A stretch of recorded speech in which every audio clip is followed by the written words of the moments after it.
CDC, he supported the mistreatment of women, the LGBT community, and people of color by appointing officials who are anti-LGBTQ and pro-life, rejecting Title VII and banning transgenders from serving the military.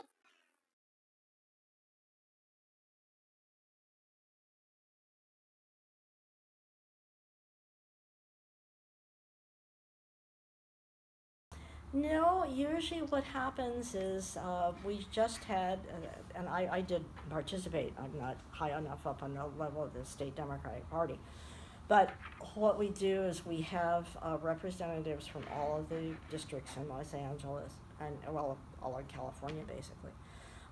They go to a big convention, and we have speakers, and then everyone votes on, which candidate to endorse, and they usually, what it is based on, if you really are very pro with the Democratic Party issues and platform, and you look like you will be a likely candidate to win, you'll get an endorsement.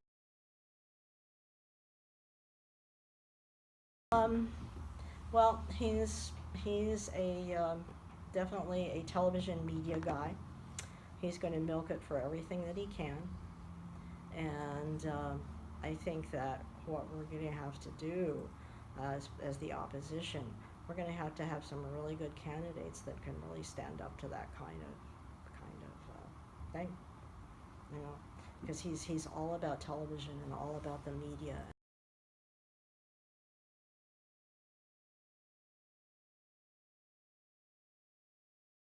Here's what I think is beginning to happen, what I'm optimistic about, is that I think it's the women's Me Too movement. Mm-hmm. That women are really coming out, and we're tired of being, second-class citizens here. Well, it's about as far negative as you can go. The fact that we are out of the Paris Accord, we're up here.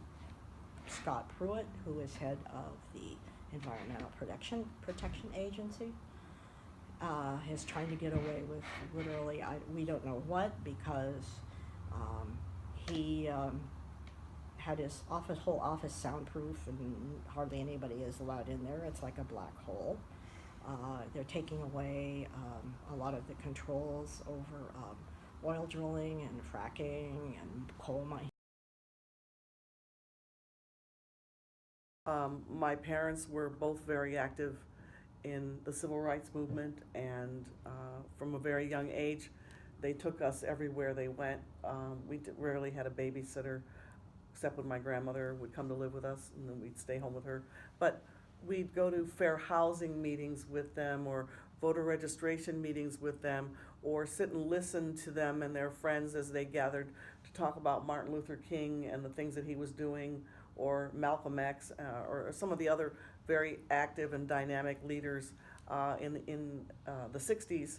So I was pretty young, and I think just being in that their presence and absorbing all that had a big impact on me.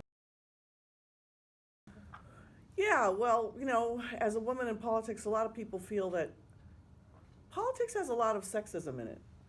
And, you'll find more women in, like the traditional female roles, like the school board, or, where you're, helping and nurturing and that. But as you try to move up, it gets much harder and it gets much nastier.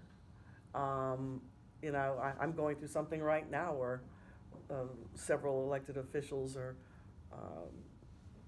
pushing back on me and the job that I do, and I'm not even in elected office. Okay, right now. But I always stayed true to the constituents, to the people that I'm trying to help or to serve, and it kept me very grounded mentally and emotionally. So when I had these bad days when people are coming after me, I knew that I was doing this for another reason, and it wasn't to please them necessarily. It was for a higher purpose, which was to help a community, or to help families, or to help young people, get people jobs, put people back to work. One thing? No, there's a lot of things. I think he's recalibrated the national dialogue and enabled people who have a lot of anger and a lot of frustration, put that stuff right out there.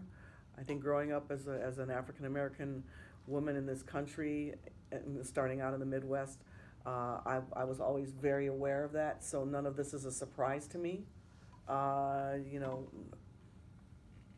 this is almost like going back to how it felt when I was growing up. That's what it feels like, in a bad sense. People being hateful towards each other,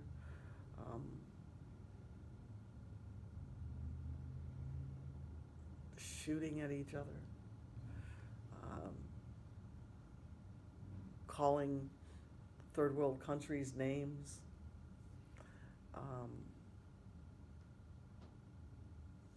just saying horrible things wholesale about groups of people because of where they come from. I believe things had gotten better, but that stuff's still simmering right there under the surface.